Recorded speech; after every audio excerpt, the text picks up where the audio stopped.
Welcome everybody to this DLTB webinar. It's the 23rd of March 2022 and this is the last of our 3 topical webinars from March for teachers of VC Applied Computing. Today's session is looking a little further forward towards Unit 2 Outcome 1, and we do realize that right now you're probably still neck deep in Unit 1, but our VC subcommittee really wanted to touch on this outcome, that is Unit 2 Outcome 1. As part of this March series, it is still a relatively new outcome, and we thought teachers would really benefit from hearing how a couple of other schools approach it. So in a moment, after our housekeeping slides, I'll be handing over to our presenters, and but you'll see me coming in and out a little bit to sort of move things along.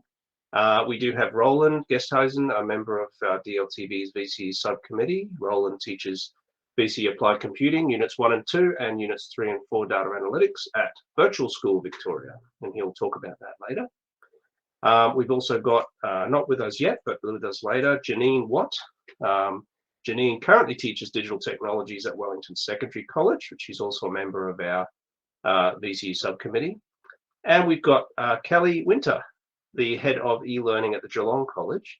Kelly leads staff in their academic program from early learning through to year 12, and she currently teaches VCE Applied Computing Units 1 and 2. You can see on the slide currently on your screen, there's a link there, bit.ly link to the PDF of today's slides, and I'll also paste that link into the chat. One of the things we always say at the beginning of our VCE PL, and if you've been at the other 2 webinars, this will be a bit of a broken record for you, but our goal at DLTV is to bring teachers of Digitech and VC Applied Computing together. The presenters and the facilitators of these sessions are teachers like you, and that this is not an official VCAR event. So it's not officially endorsed by VCAR, and you'll see a note to that effect on slide packs. Materials and the content that you see are the opinion of the presenters and what they do in their own schools. However, there's the link to the VC study design. If you're a VC teacher and you've never visited that page, that'd be very odd, but there it is in case you need to see it directly. And there's a shorter bit.ly link there that takes you to the official study design page. I mentioned these at the other 2 webinars, but in case you missed them, there's currently about 3 that we're aware of online communities for VC Applied Computing teachers. One of those is Agileists, more traditional mailing list that's still going. There is a Facebook group. If you search that string in Facebook, it should come up for you. And there's also a Slack group, which you can access via that bit.ly link there. Now, DLTB, obviously this is the last of our webinars for March. If you go to that link, you'll see other webinars and events as we announce them. We're hoping to get back to some face-to-face workshops as well as online webinars in term 2. But these are what we've done this term is the VC relevant stuff. And then we do another VC relevant event in term 4, which is the Applied Computing Teachers Conference. And that typically occurs in the first week of November. So that's sort of the vague time frame to maybe put in your diary. And we will announce a date for that pretty soon. So just a brief what's happening in this webinar today. We're going to start with what we're calling a lightning showcase with Roland and Kelly. They're both going to talk about some of the projects that students have done in their schools. We are going to have a little bit of interaction. We'd love to know what your students have done. If you haven't taught Unit 1 and 2 yet, that's okay. You don't have to put anything in, but we will have a Padlet where you can share specific projects that you'd like to just put in there in the Padlet so that other people can see, oh, that sounds great. I'd like to know more about that project. 4:25, then Roland will talk a little bit about how it works at VSV. That is how how Roland supports his students with coming up with ideas for the outcome and then working through it, what he does for redemption tasks and so on. And then Kelly will talk a bit about how it works at Geelong College. And then in the last sort of 10 minutes of the afternoon, Janine is going to talk a little bit about development paradigms. She has a bit of experience having come from IT field, working with methodologies like Agile. And she's going to talk a little about whether, is it useful to introduce these methodologies at Unit 1 and 2 as well. So that's basically the content of today's webinar. And if it's all right, I'll kind of keep control of the slides, and I'll get the two of you to kind of tell me to move to the next slide when the time comes. All right. But I am going to mute myself.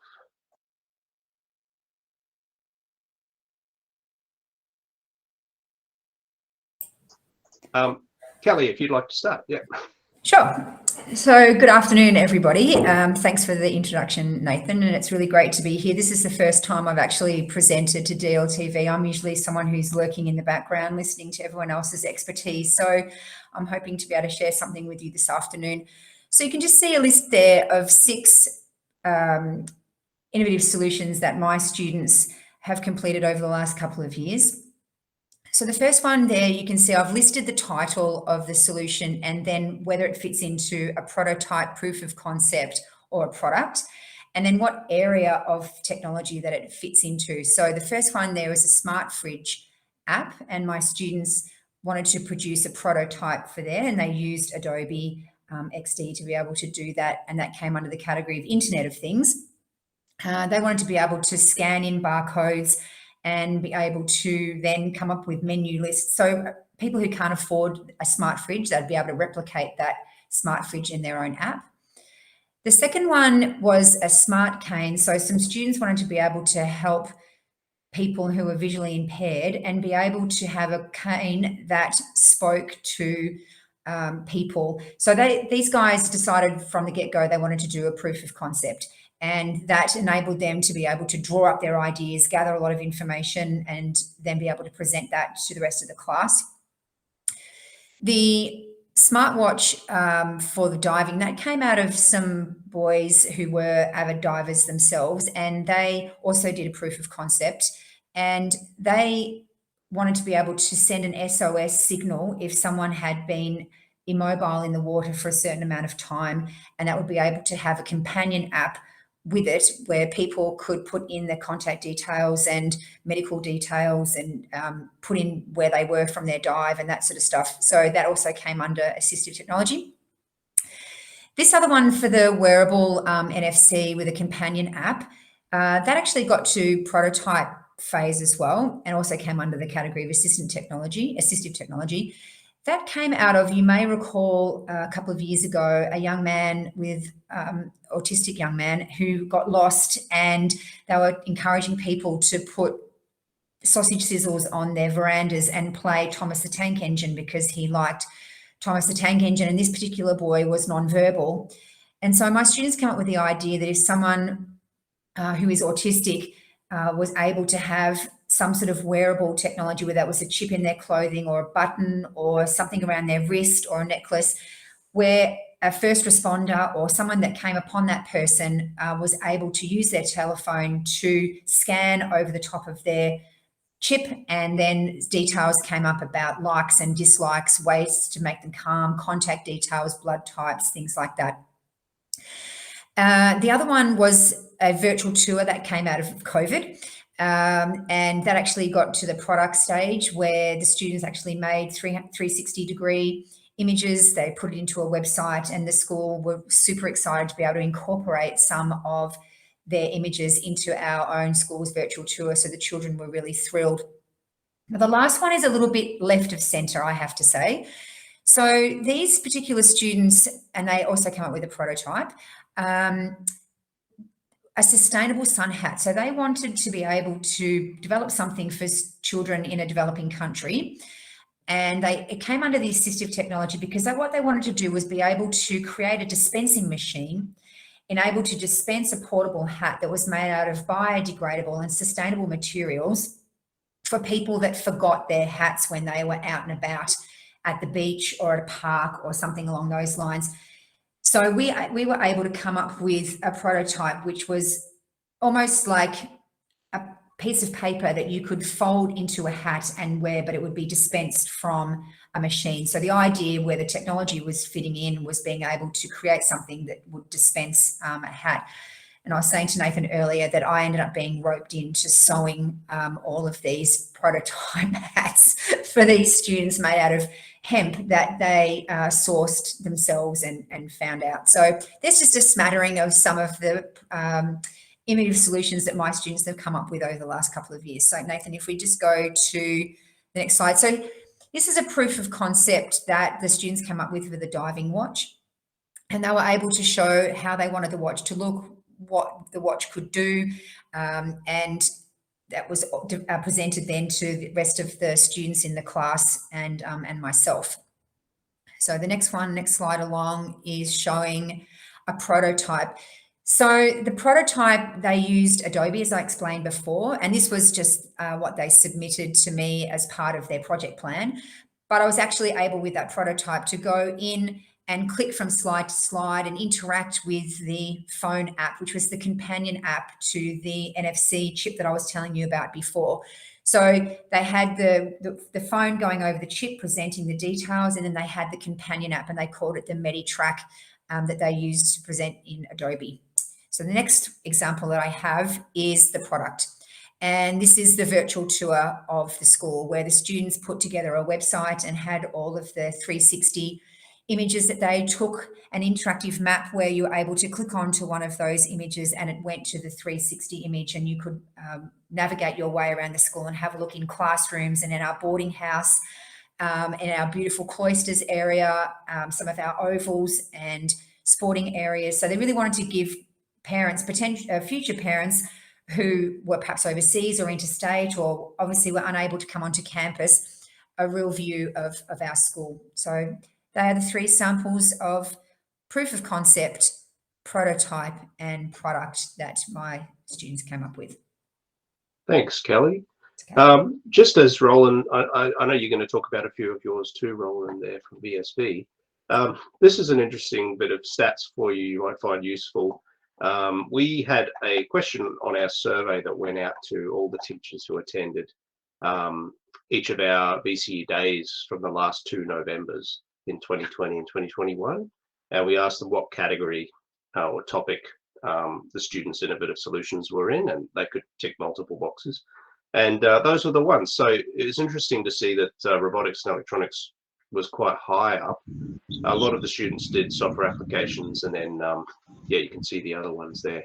So I'll hand over to Roland now to talk about what the students have done there. Thanks, Roland. I like that coupling there, because you can see the connection with the real world. I mean, the robotics and electronics and wearable technologies interfacing with people or places or problems and challenges. And for me, that's really interesting, because we sometimes get a little bit too pure with sometimes the things we're doing, and we may be making a website and lose touch with the fact that it might be actually being made for people, or VR, that it's not just about a game, it's maybe perhaps about entertaining. It's how we use the technology to transform. And it's nice to see that students pick up on that, rather than just, I'll make a web page, or I'll make something that makes accounting. Some of the lame answers I had from students, Nathan, have been along the lines, oh, I want to make a random number generator. And to me, that's not innovative enough, as inspiring as it might be to make a 13-sided die. But I like when one of my students made comments about the fact that she wanted something on the farm with her dad. And then diving in deeper, her passion was the chooks. Well, what are the needs for these chooks? I don't want the fox to get them. Okay, looking at a detection system, and we sort of brainstorm. And in the end, what it came down to was you didn't want to let the chooks out if it was raining. But that's actually a really complicated problem, because you've got apart from the fact you have to actually talk to the chooks and survey them, look at their needs, you've got the challenge of thinking about, where am I going to get information to make it?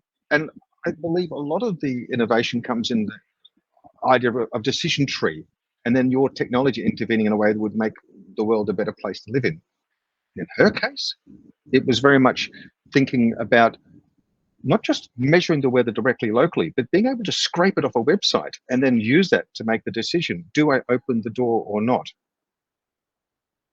And the father was quite excited about this, because farming and agronomics is now moving very much into being able to make decisions based on smart technology. And it's not just with the wearable electronics and robotics, it's also about being able to interface with decision making that can actually change the farming practice. Let's look at the next slide. Now, I think that's all the slides I've got for this part for you, Roland, unless you want me to move somewhere else. Yep. So what we've got is, like I mentioned before, we've got a bit of a Padlet. That bit.ly link will take you there. So bit.ly /innovative Padlet, and I'll copy that link into the chat as well.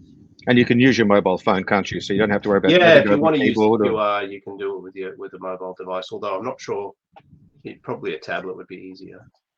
I'm going to have to put HTTP on the front, or it won't be a link.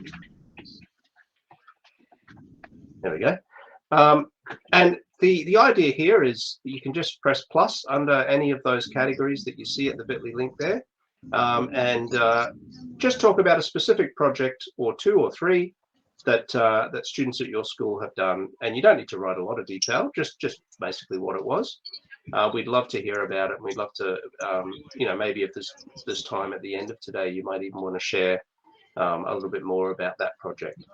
So I can see a couple of people have hopped on now. So yeah, I'll give you just a couple of minutes to get started there before we move on. Drone for delivering. Yeah, it's interesting how the COVID lockdowns did inspire a few of these ideas. Smartphone to unlock a trolley when you don't have a coin.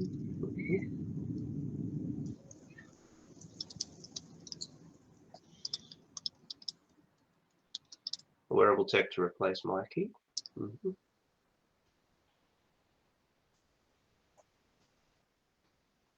Virtual fire tutorial for scouts at home. Oh, yeah. I'll just wait a couple more minutes. I can still see there's a couple more people still typing, and then we'll keep going.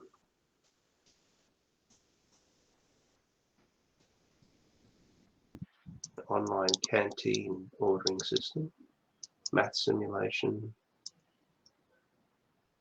All right. Great. The chemistry simulation is the AR/VR one. School corridor traffic sensor, like that. All right, awesome. Let's please feel free to keep adding if you like, and we can come back to looking at the Padlet later. But we might just keep going with the presentation now. So I think it's you next, Roland. How it works at VSV. So let me know when you want me to advance the slides. I'll introduce myself as Roland from VSV. We are the largest state school in Victoria. I know that from last year's numbers, there are around 450 teachers and over, I believe, 4,700 students. We're formerly the Distance Education Centre Victoria, and our history dates back to 1909, with roots that go actually back to the Royal Flying Doctor Service School of the Air, which coincidentally, Nathan, in 1988, I was Victorian Project Coordinator for. Next slide. It's important because you need to know that the teaching model that we have is different to what a regular school is. So I come with baggage. Our model's based on virtual learning. Students do the same kind of thing you might have been doing online during lockdown. We connect, collaborate, interact, and we create. We do it asynchronously, synchronously. We also have face-to-face communication on telephones. And in a sense, it looks a little bit like a call center, but our classrooms are very real. Let's have a look. So we teach kids who can't access a mainstream school because they're too far away. Some of my students in the rural areas may take about 1.5 hours to get to school on a bus, and that's a long time to take out of your day. Others might have various disabilities and reasons that might make it difficult for their well-being to be in a mainstream school. Some are really good VC students in a regular school, but they don't offer the subject, so we do. And that's our business. Next slide. So we work online. I've just made up a little pretend Moodle graph here to show you what Moodle might look like. It's an LMS. We have online meetings of WebEx. We use specialist software for progress tracking, reporting, and in many regards, those parts of the school are real. And the relationships that we have with the students are very real too. It's just that time and space might be shifted in the way that we're working with them. I mention this because, diving right in, we have the same challenges that you might have. We want to actually prepare students for this outcome. And being an agile place, we've got the opportunity to sort of make some changes to the course writing. And we've been doing a lot of that because we've had to rewrite chunks of the courses, as you have been, to fit with some of the changes in the study design. We have a new forum, a blog. I'll come back to the blog in a sec, but that's an important one. And we have some online lesson recordings. Now, the challenge for us has been always, we kick off the unit before the end of the school term, which gives us 2 weeks at the end of term 2 to do something. Now, traditionally, we've used this as an opportunity to dive in and ask questions about the IDS to see what kind of things students might be interested in. My thinking is that we're going to change that this year, that we're looking possibly doing a better job of scaffolding some of the thinking. There is an opportunity for us to actually get them to walk through a project. I get a feeling that the gulf between learning the bits and pieces and how to do something and actually doing it is far too large. So this might change. But back when we taught this last year, we did this introduction to the IDS, Gantt charts, what is innovation, and also about the data collection. So let's just have a look at the next slide here.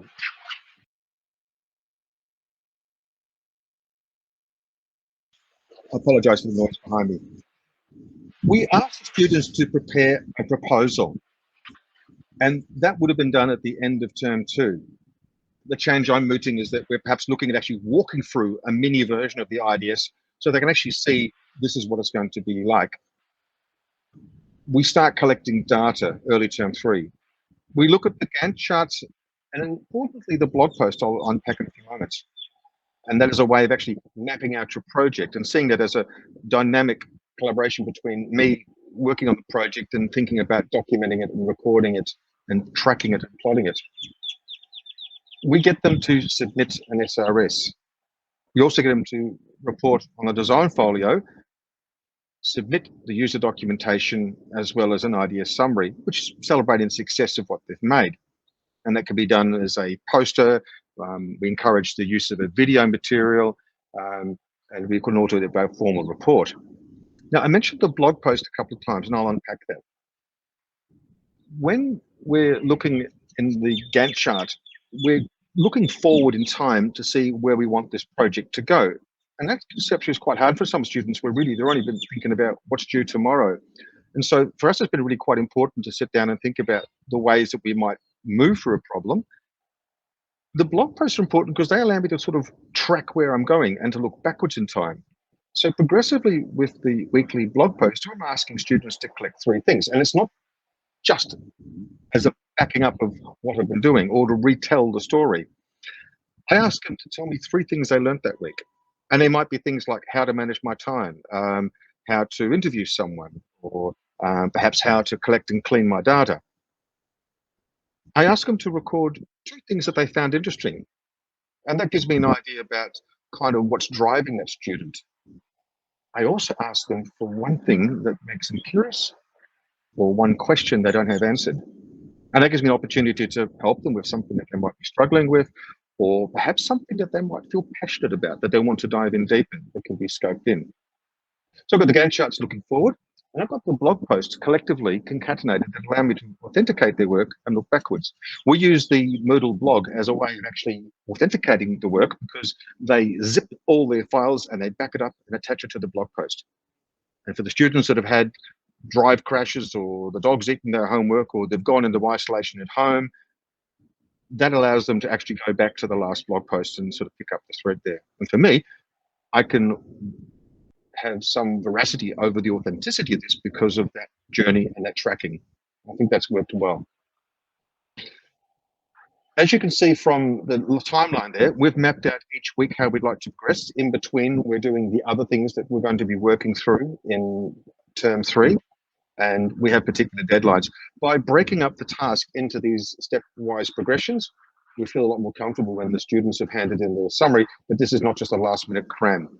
We have a rubric, and you can see a small version of it there, that allows us to actually scaffold that and to break down different steps. And it's not too dissimilar from what the VCAA have on their site. Just moving on. I'll just say, as Roland's continuing there, I didn't say it at the beginning, but we do really encourage, if you have any questions or something you'd like Roland to expand on, or Kelly, please do put something in the chats and feel free to ask a question as we go. Thanks, Nathan. I'll start with innovation. It's easy to say, oh, we all know what innovation is. Well, it isn't. And I'm going to actually challenge the people in the audience here. Could you please type in, and it really is it out the top of your head? There's no right and wrong answer. What is innovation?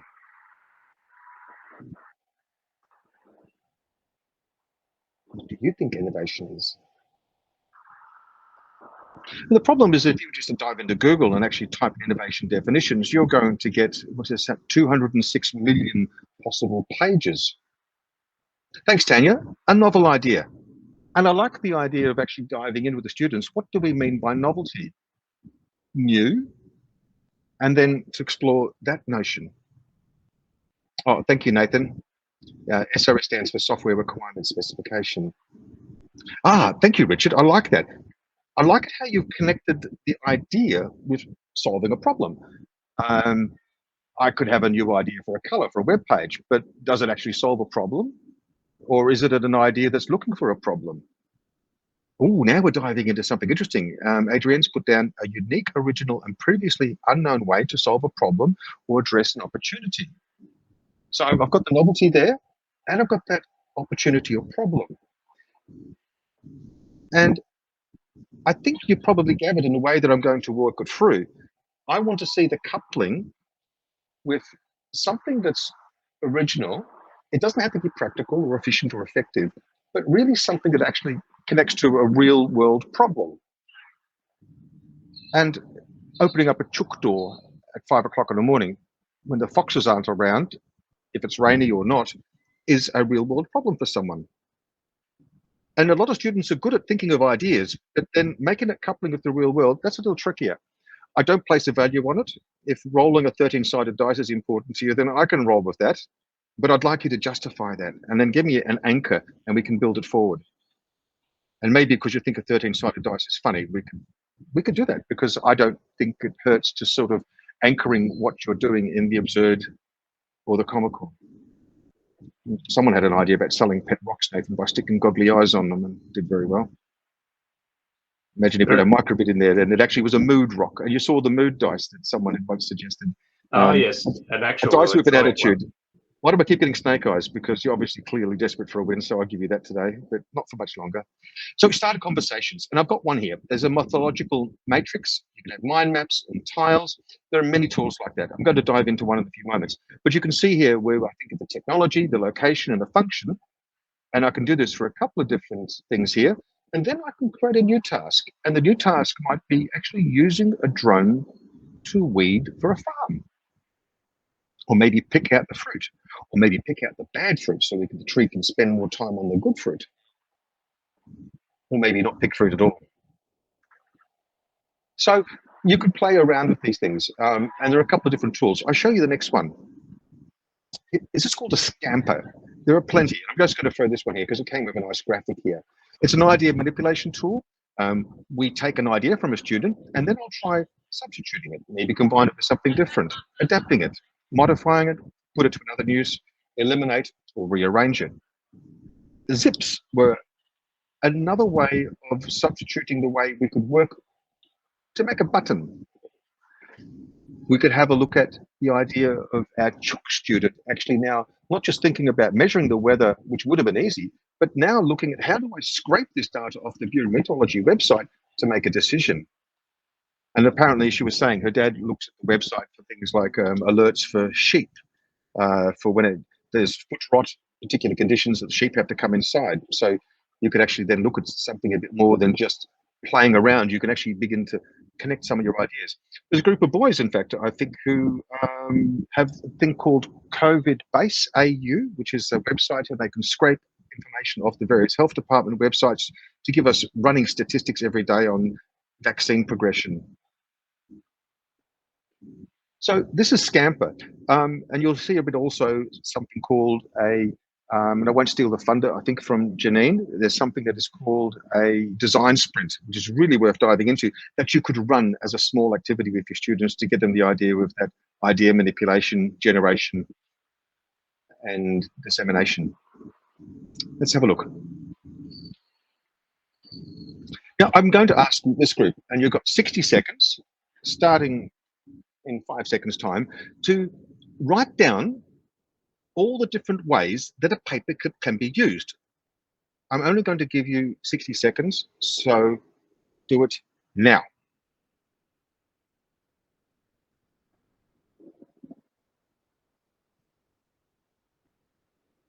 I've put in this, so you get, next slide is going to be my listed. You can see how that compares. Don't you type it in, Janine? See that you handwrite it down. That's a new one, Kelly. Didn't think of that. Thanks, Richard. Oh, we're doing well there. Lockpick. Ah, Janine, headphone holder. Okay, that's innovative. Now we get the hygiene functions.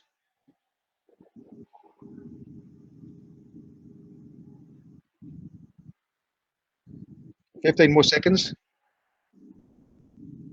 Thank you, Nathan. Poke a reset button. I never find one when I need it. I've always got scrap metal. Yes. Oh, okay, I hadn't heard that one before. 5 more seconds. 4, 3, 2, 1. Okay. And if anybody's actually written it down, how many have you come out with? Oh, golly. Thank you, Richard. I forgot about that. Get the floppy disks out of the computers. Let's have a look how many I've got. 1, 2, 3, 4, 5, 6, 7, 8, 9, 10, 11, 12, 13, 14. So if you've got anything above 10, then give yourself a big thumbs up. I rather like the word assistant. Who ever thought that they could turn the dancing paperclip into a health mechanism for a word processor? I suppose you were doing a game like this. My favorite one's got to be ant probe. If you give any kid with a stick, they want to poke it into an ant nest to see what happens. It must be a rite of passage when you're growing up. You've got your ideas and you want to document them. We have a web form that does this at VSV. Students just simply fill the answers in. They can see what the blank web form looks like so they can concatenate their answers. We make it look like a bit like a Shark Tank type thing where they submit their suggestions and then I'll put in a very official looking approved stamp on it here. This is by one particular student here. I'm trying to remember what this one was about. This was about a new problem for a project to help farmers track different animals. Another farming one. But this wasn't one that was requiring location sensing. It was as the using some very cheap electronics. I think they were Arduinos and a Raspberry Pi, being able to track the farmers. And this is something they could do themselves rather than buying something off the shelf. And we actually approve it. We may make suggestions, but at least I know that they're on the right track. And as a good teacher, I will give some nudges in the right direction. Next. So some redemption tasks, and don't laugh. These are things that students might do if they're absolutely desperate, or in fact, they could do a lot better. I give these quite deliberately. The talking toaster, if you were to type talking toaster, Richard, what would come up? It wouldn't be another student's project. You'll just pick up a lot of red dwarf, which is actually really useful because then after you've had a good laugh, you'll still have to think about what would a talking toaster do? What would it say? And then that's the coding I want to actually happen. It does sound like a new Apple product. The sport rubbish bin assistant, lots of stuff been happening with sports, and each sport may have different things. Maybe it's going to catch the javelin and bring it back, or the shot put. But the absurd, the smart rubbish bin, it's a story I share. I don't even know if it's true, but it's such a good story that I'm not going to spoil it by researching it. But from what I understand, that Monash had a rubbish bin program where some engineering students had made a smart rubbish bin. It was solar powered and it would look for rubbish and actually position itself where I think the rubbish was collecting. And they let these bins go during the lockdown. And it was only when the security guards at Monash started complaining about the rubbish bins who were stalking them and following them while they were at the back having a bit of a smoker and throwing the butts down, that this rubbish bin was detecting where the rubbish was, and these bins would be slowly moving around, stalking the poor guards. I might be wrong. And that linking it to absurdity is okay. And I think we've got to reach in and grab the inner child and have a laugh, and then we can help them to think. Thanks, Roland. I'll hand over to Kelly for a little while now to talk about some of the things that they do at Geelong College. Thanks, Kelly. Hi, thanks again, Nathan. It always never ceases to amaze me how different schools and teachers approach the same study design. So just some background for the Geelong College. We are an independent co-educational day and boarding school here in Geelong, about 1,500 students from early learning right through to Year 12. And we also have about 100 boarders. So we're not a massive boarding school, but a boarding school all the same. So that's just a little bit of background about Geelong College. So I do my approach to innovative solutions in term 3 very differently from Roland. So mine is 100% student-directed learning. So they project manage the entire term all by themselves for the whole 10 weeks. Like Roland, we actually do start at least a week before, at the end of the term, before term 3 starts, before the holidays, to give them some thinking time over the holidays. But like most teenagers, they usually don't think about anything apart from their holidays and what they're doing and come back without any ideas. That's fine. What I normally do is grab newspapers from the library, or we use online newspapers, and we spread them all out, or we get the websites up and we start having a look about how we can come up with an innovative solution for a real world problem. So that's really the focus that the Geelong College takes. Students brainstorm together and with each other and then with me, and then they set about thinking about what their research question is going to be. So they work in 2 or 3 people, depending on how many students we have in the class. And then I've just said there that I am the ultimate project manager. So ultimately they have to come back to me and I project manage them, but they decide what they're going to do from go to woe. So next slide, Nathan. So I have project management meetings with the students in weeks 2, 4, 6, and 8. So where Roland talked about a blog, I have a project management meeting. I take the minutes as the project manager and the secretary, I guess, of the project, and they have to make appointments with me. So they decide what class they're going to meet with me. So depending on what day of the week, they might have one meeting on Tuesday, one meeting on Wednesday, one meeting on Thursday. They have to email me through Outlook the appointment times. I don't set the appointments with the kids. They have to do it with me, and they have to set it for each fortnight. That can sometimes be a challenge, surprisingly. And so then I help them keep them accountable every fortnight and say, okay, here's what you decided to work on last fortnight. What have you achieved? What have you ticked off? So they need to come and present to me and present to each other exactly where they're up to. I then use our learning management system where Roland has Moodle. We have a learning management system called Sector, and I publish the minutes to Sector so that the students are kept accountable to each other, and also their parents know what's going on, because 10 weeks is a long time to not have any feedback whatsoever to the parents. So I publish the project management meeting minutes to the parents, taking out the names of the other students in the group, but just letting them know that this is where their child's up to and that's what they've been working on. Students have a choice working either a channel in Teams. We have our own team for applied computing, year 11s, and so they can have a private channel inside Teams. They can use OneNote, so I can create a OneNote for them, or they can also use OneDrive. So they need to decide amongst themselves how they are going to communicate exactly with each other and what platform they're going to use. Next one. Here's an example of a student Gantt chart that they use Excel. So during term 2, I go through some project management skills, which you're going to be hearing about later on. And the students produce their own list of tasks and their own Gantt chart to be able to help direct their learning and keep them on track. Next one. Other students, I encourage them to put in key milestones and say to them, you need to celebrate when you're hitting your milestones and be able to enjoy ticking things off as you go along. So here's just an example of students being able to put together some of their key milestones and celebrations as they go along. Next one, Nathan. And here's just a sample of the project management meetings that I've taken with the students. It looks a little bit small on the screen, but hopefully when you get the PDF, you can actually blow that up and make it look a little bit bigger. It just has the date, it has what tasks they've completed, suggestions from me, ideas of what they might like to do. But really, most of it is generated and comes from them, and I just take the minutes. I ask the questions and then I just type out. And then before I publish the minutes, I make sure that the students read over them and that they're comfortable, just the same as you would if you were in any meeting. Does everyone agree on the minutes? Is that okay? Next one along. So this is what the students actually have to produce. They need to produce a research question. They need to collect the data. They need to analyze that data. They need to produce mock-ups for their data visualizations, and they then present the data visualization. So basically the whole of what needs to be completed for outcome 1, they're doing that as part of their innovative solution. They then come up with a project plan, which includes a statement of scope, the functional and non-functional requirements, the Gantt chart that you saw the sample of. They also need to consider the ethics. So how ethical is their product?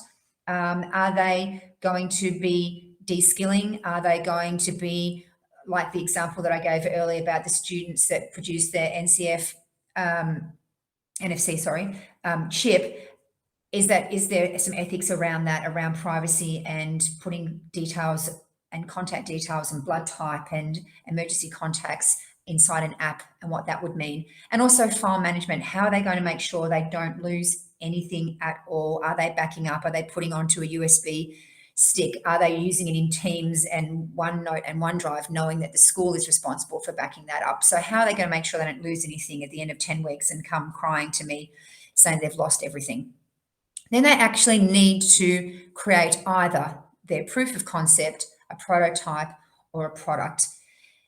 I asked the students at the very beginning what they feel they are able to achieve. If they have high skills and they know that they're excellent coders, or they know how to use Adobe, if they know how to use web authoring tools, they can go for a product, a completely finished product that could be put into production. If their skills are not great in the particular area that they're interested in, they may want to come up with a proof of concept using some tools that they can easily learn and present.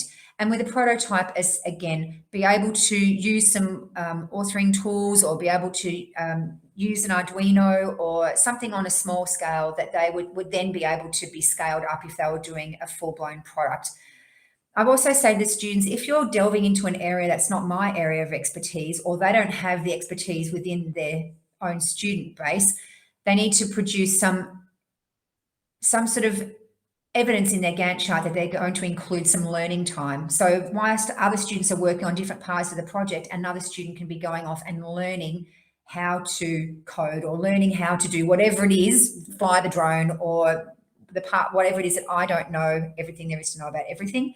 I can help guide them and facilitate, but as a teacher, it's just impossible to be across everything.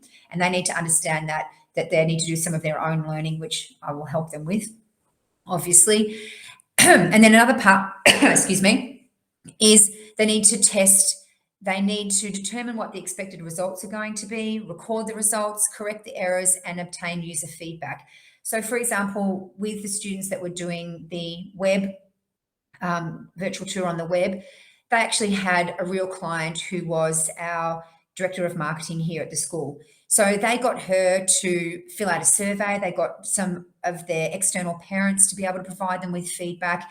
They were able to correct any errors with people were filling in, I need to know more. And so they wanted to be able to get people to fill in the contact details. Did that go to a real email address? Did that work? So whatever it is that they're doing, whatever project they've undertaken, they need to have some sort of testing plan and be able to show me that they have tested either internally or externally, and being able to correct any errors and obtain feedback. Next slide, Nathan. And then last but not least, we ask students to complete their own individual evaluation. So the students all know at the start that they are assessed on the same criteria, and I make it very clear to them that this is collaborative and they need to work together, and each person plays a part in the team and they are all assessed equally. Where it becomes individualized is their own evaluation of how the team worked. So this is what they evaluate: completedness, usability, attractiveness, functionality, accessibility, and teamwork. So usually the students, I hate to say, the ones that kind of kick back and tend not to do a lot are the ones that, because they haven't participated and contributed, they are not the ones that are necessarily able to write a very in-depth individual evaluation. And so that's where you start getting the difference and seeing the difference between the different students and their ability and their skills, is how they write up, how they evaluate. And then each group is invited to present to external staff. So I invite staff to come in and listen to their presentations, and of course they're presenting to each other as well. So it's quite a whole 360 sort of process, right from their innovative idea right through to completion, where they're presenting in 10 weeks' time to external people. Thanks so much, Kelly. I think that's it. I'll be passing over to Janine in just a moment. Just terrific to hear I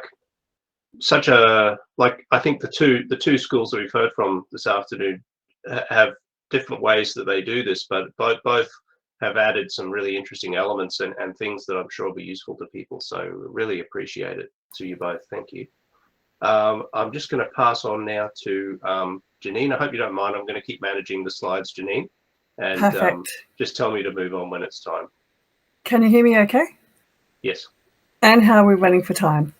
We're right on time, so you've got about 10 minutes. Perfect. Welcome everyone, and thanks for joining today. I guess my perspective in this little conversation is a little bit different from other people's. My background is in industry, and I've used both of these, if you like, problem-solving methodologies in industry practice. So I have a little bit of a practical perspective on this that I thought would be appropriate to share with the teaching community. So, of course, Unit 2, we have a problem-solving methodology, and I did want to highlight that both the Unit 2 and, of course, the Unit 3 in data analytics use the same methodology. So it's really valuable to be able to talk with some data analytics teachers if you know any at your school or in the networks, because they have a very similar perspective around using the problem-solving methodology. I did want to just mention that it's kind of an engineering approach. So it is very much formulated from a more traditional approach to problem solving and also project management. But I think it is really important to say that the VCAA do believe that it's a more linear approach and you're moving from one area to the next. However, as in DA, we have the different objectives and we have an outline. I just thought I'd share that with you from the specific Unit 3, especially DA, but it's very similar. There's not a lot of information I've found outside about the problem-solving methodology in particular, so hence why I wanted to share the one that the BAA provided, because it's what we need to use anyway. I also wanted to come at this from a slightly more practical example approach, and I've just given you, this is one of the ideas that I had around how do we actually do this for real. So I kind of wanted to give you some ideas around how to unpack this with your students and how you can convey this sense of knowledge and how they can actually learn on the fly as well around how to manage projects, because that's a skill in itself as well. And I think that's really important when we go to transition from Unit 2 to 3, that students are already familiar with, if you like, unpicking the study design and understanding the key aspects for it. So I guess I wanted to, next slide please, Nathan, thank you. I just wanted to give you everyone a kind of a taster about project management, and this was one of the things that I would do. So I went back into the study design itself for applied computing, and I just looked at the key area and the guidelines about this, and so looking at how the area and the activities need to be managed. So I've just highlighted this as an example of what you could get the students to do. So you could just take them through this paragraph and ask them to actually try and highlight what are the important command terms and key concepts that they see in this paragraph. And then you could potentially highlight this and annotate it yourself with some of the key words, and you might have standard definitions used within the school context. Talking about going through and identifying what a project plan is. I think Kelly had a really good summary about all that as well in terms of what she did. Talking about a Gantt chart in particular. So unlike industry, which has moved past Gantt charts, it's very particular that we do need to have that level of expertise in unpacking what a Gantt chart is. So I thought I'd do that for you as well. So as I said, this is just my own take on a task that you potentially might do, but I think it's really valuable for students to actually go through those critical documentation of what they'll be assessed on and getting them to actually come through and have those, if you like, structured moments where they have to find out what exactly is a milestone and also what are workaround solutions. What do they mean? Thank you, Nathan. Next slide. So what do we expect VCAA to cover? some of the teaching ideas are directly out of the VCA documentation. So as I said, I've just pulled this straight out of the studies design, but I think highlighting that there's some very great teaching ideas that we could use here. So for example, look at different ways if we could work with Gantt charts and different software tools. So there are a plethora of different tools out there. I've tried to actually provide you with a list of all the ones that I've found that I've either used or I think could be very useful. And again, I provided you with the links for those, and they were working as of last week. So hopefully they still stay. And I've tried to look at what would be a standard practice and what would be really useful for students to be able to use. So down the bottom, more to note in the later bullet points, you'll see Microsoft Project. I personally, industry standard, I've used that before. I love it, but it's not part of the standard deep solution for Microsoft 365. So I have actually included it.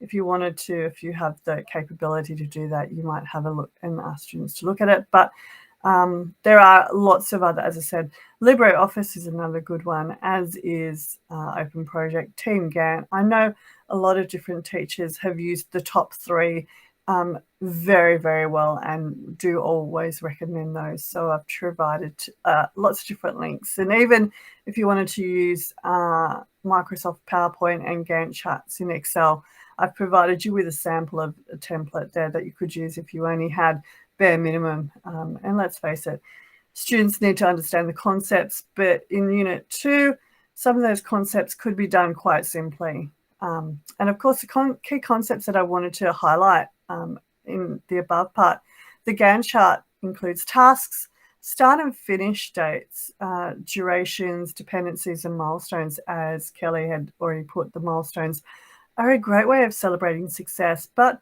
often I've found in practice that students actually struggle to meet the objectives and struggle to meet those milestones.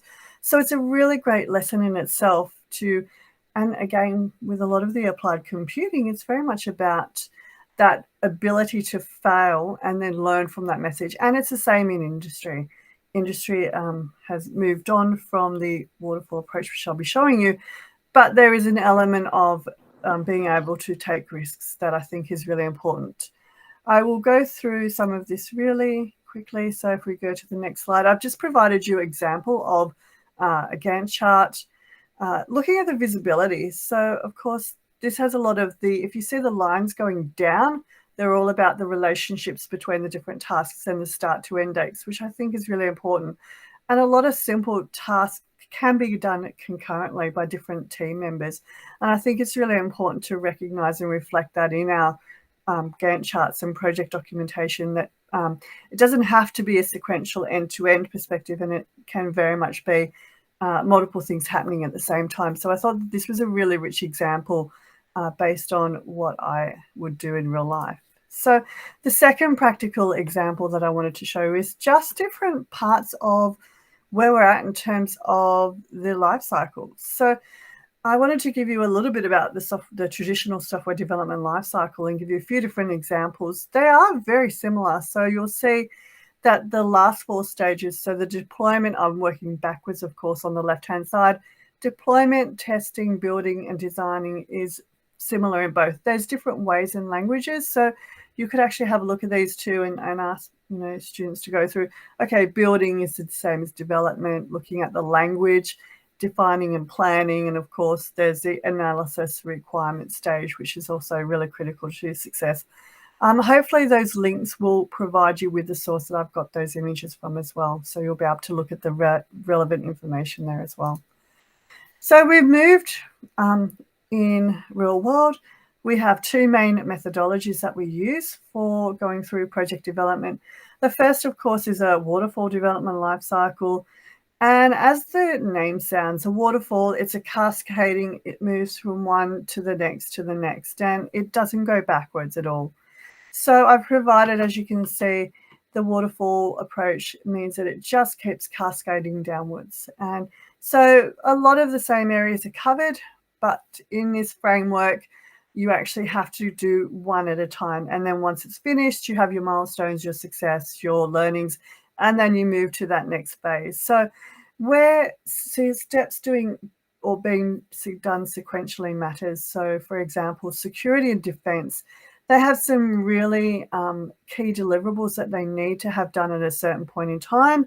Large, complex infrastructure networking projects, again, anything with a high risk or legality to it. Waterfall suits really well because of the structured nature and the fact that you actually do a lot of the milestones and the ticking off of those objectives. So each one of the security issues could be a milestone. Again, if it's a high risk or a legal consequence, you might want to tick off and say, if it was real world, I've covered this off with our legal department, or I've covered it off and I understand the risk. I've done a risk assessment on what I'm doing, and then you'd cover it off with a milestone. And it's especially relevant in building a large construction projects, where a lot of the time, if we're building a house, we can't go back after bricks are put in and then go, we want another window there. So that's a really strong example of that waterfall approach. And I just wanted to say the key idea is the sequential nature of it, clear assignment of resources, and often it's best to use when it's complex or uncertain. And I again have included the links on the right-hand side for you. Now, the alternative to that, of course, is an Agile methodology, which is used in industry. It's not used so much for anything to do with the VCAA, but I wanted to give you this understanding of the other side of the coin, so to speak. The word itself, like waterfall, Agile, quick, flexible, adaptive to change. And I think that it's based on a specific type of methodology called rapid application. Some people might have heard of it as RAD. It's best used where you can be more flexible, where you don't need that level of sign-off or certainty. So you could use it in a small business. You could even use it, of course, in real life. So people use these to plan weddings, to plan functions or events, etc. As I've mentioned, areas without that high risk or consequence, and also a shorter time frame, finite money, where it's competitive, innovative, or you need to adapt and evolve quite quickly. Again, the key ideas, very similar, highly goal-driven. You look at what the customer and the market wants, and you react and you're flexible to that. And so you go back and do these loops all the time. So this is one loop that you could do once, or you could do it 10 times. And it covers all the main steps of a waterfall approach, except they're done once and then they might be repeated. So you have that level of change and flexibility as well as innovation that I think makes it a little bit easier to work with. But as I said, less at the moment supported by VCAA. So I would really stick to that problem-solving methodology. And of course, that classic project management waterfall approach in Gantt chart. But I've also given you some links to Agile methodology and some really good information there as well. In terms of sprints, I just wanted to cover this briefly and give you some information about sprints. So in terms of how it works, we look at the day-to-day development of a team. And as I've said, there's a team in the center on this right-hand side document with all the circles. So you can see the different roles and accountabilities. And you've got a planning stage. You've got the actual day-to-day activities to meet the objective. You have a review at the end. Now there's a classic information called definition of done. And that's what the team accepts as done. It might not be a classic tick-off milestone. So there is a level of improvement that can be done over time. But of course, we have a retrospective or a retro, which is where we actually look at the process, how it worked, and we innovate. And we look at what needs to go as a result of doing this activity, what needs to happen next, and what we call MVP, or minimum viable product, or at that approach, what do we do next that gives the most value and benefit? So I've put on the left-hand side all the square boxes. It's more of a drag and drop approach, and you can do various different tools, but you have a list of activities and you might have it assigned. And one of the key differences, you might have it assigned to a person, but it's whomever is available that can pick up that slack that sometimes does that task. Of course, if there's a level of expertise in terms of coding, then that sits with one team, but other people can be involved. And as I said, it's a very more flexible approach. Now, I also just wanted to mention really briefly, and I've just again provided you the links. there's a design thinking process that works with Agile frameworks. And as I said, there's over 16 different models. But design thinking and the tool, which Kelly also alluded to as well, looks at the why, and it looks at the human nature of this, and it looks at why we're doing things, what problems that we need to solve, and what solutions we come up with. And those solutions are very much integrated in according to the customer. So I think as students, it's really important to start using the language as well of what they would be familiar with in industry, and having these human-centered conversations, talking about the end customer or client, as Kelly said about the director of marketing being involved. You would actually have, as a product owner in this space, they would be engaged, and they would be the person who has the final say and is one of the key stakeholders. But there are other methodologies that you can use. And as I said, I've just provided you with some links. So there's a scaled approach. So instead of just having Agiles in teams, you can have them for organizations, and that can be as big as small as you want. And I guess hopefully I've covered that briefly within the time. I've just given you also my contact details if someone wants to know more. But again, thank you for joining, anyone. And if anyone's got any questions, I'm more than happy to answer them for you, because I know that this is kind of a little bit of a new and emerging area for some teachers. So feel free to put any questions in the chat. Janine, there's such a lot there in such a short time. I really appreciate it. Thank you.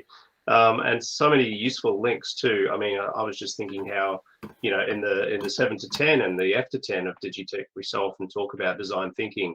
But, you know, we do often just focus on that Stanford model, and we don't explore so many of the other things around that. So the key methodologies is Stanford, IDEO, and Harvard. Of course, no reason why, but they seem to be the most used in industry. And I think that having that level of consistency between industry and school is really important as well. And we've been looking at doing a lot of design sprints and project-based learning. So these tools can be great for creating really good conversations. But I do want to say that at the junior school level, it's really hard for kids to be creative and to have these conversations. So there needs to be a lot of work at the junior level to have some of those systems working effectively, because students are so unfamiliar with having that freedom to think creatively that they kind of need that reinforcement.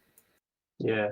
Well, let me wrap up this afternoon by just giving another big thank you to the people who've come along. Thank you, especially for holding out till the end. And to our three presenters, so Roland, Kelly, and Janine, thank you so much.